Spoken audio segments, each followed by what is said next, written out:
క్రికెట్లో పాలిటిక్స్ నిజంగా ఉంటాయంటారా? There are chance అంటే మనం డినై చేయడానికి కూడా లేదు. అలా అని చెప్పి స్టార్ట్ చేయాలంటే క్రికెట్లో వెళ్ళి బాల్ తీసుకుని రావాలి ఫస్ట్ ఆఫ్ ఆల్. అది ఎవరైనా ఇప్పుడు ఎంత పెద్ద ప్లేయర్ అయినా, ఎంత నీకు ఇంటర్నేషనల్ ప్లేయర్ అయినా స్టార్ట్ చేసింది అదే.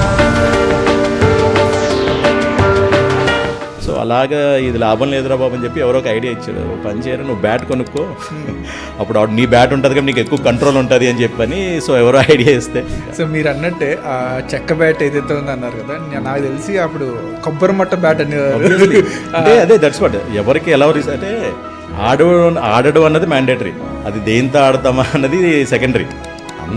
అసలు ఎందుకు లేని మనకి ఏంటంటే అట్లీస్ట్ కొద్దిగా మినిమం మన టాలెంట్ తగ్గట్టుగా మనకి అప్రిషియేషన్ రికగ్నైజేషన్ వస్తే చాలు. ఇండియన్ అంటే కంపల్సరీ క్రికెట్ చూడని వాడు ఉండడు, అట్లీస్ట్ ఒకసారి ఆడని వాడు. అండ్ మీ చైల్డ్హుడ్ డేస్లో మిమ్మల్ని ఇన్స్పైర్ చేసిన క్రికెటర్ అంటే ఎవరని చెప్తారు? అంటే నేను హానెస్ట్లీ ఆల్రౌండర్ అండి. సో అంటే అట్లీస్ట్ నా చైల్డ్హుడ్ డేస్లో అప్పట్లో మనకి ఏంటంటే అప్పుడు సో మెనీ ఇయర్స్ 83లో మనకు వచ్చింది కపిల్ దేవ్ గారు నాకు లైక్ హాట్ కార్ ఇది. తర్వాత అందరూ వచ్చారు, బట్ ఏంటంటే ఎప్పుడు మనం ఎలా చూసినా మనకి ఫస్ట్ ఇంప్రెషన్ మన చైల్డ్హుడ్లో పడింది అదే మన మైండ్లో ఉంటుంది. తర్వాత చాలా మంది వచ్చారు, ఇంకా టాప్ బౌలర్స్ వచ్చారు, బ్యాట్స్మెన్ వచ్చారు, ఆల్రౌండర్స్ వచ్చారు. కానీ అంటే లైక్ మాస్ గ్యాదరింగ్ అయ్యే కొన్ని ఉంటాయి. సో ఇప్పుడు అందరూ టీం చూడడానికి రెస్పెక్ట్ ఆఫ్ కమ్యూనిటీ అందరూ వచ్చి చూస్తారు. అలాగే మనకి వినాయక చవితి కూడా అదే కాన్సెప్ట్ కదా, బయట ఎందుకు పెట్టించారు అప్పుడు వినాయక చవితి మన మండపం బయట, ఇంట్లో కాకుండా బయట ఎందుకు మండపాలు అనేది ఏంటంటే అందరూ ఇర్రెస్పెక్ట్ ఆఫ్ కాస్ట్ అండ్ క్రీడ్ అందరూ వచ్చి కలిపి చేసుకుంటారు పండుగ. సో ఇది కూడా ఒక పండుగ వాతావరణం జరిగింది అప్పుడు అలాగా. అండ్ ఆవిడ ఇందిరాగాంధీ గారు ప్లాన్ చేసింది వర్కౌట్ అయ్యింది.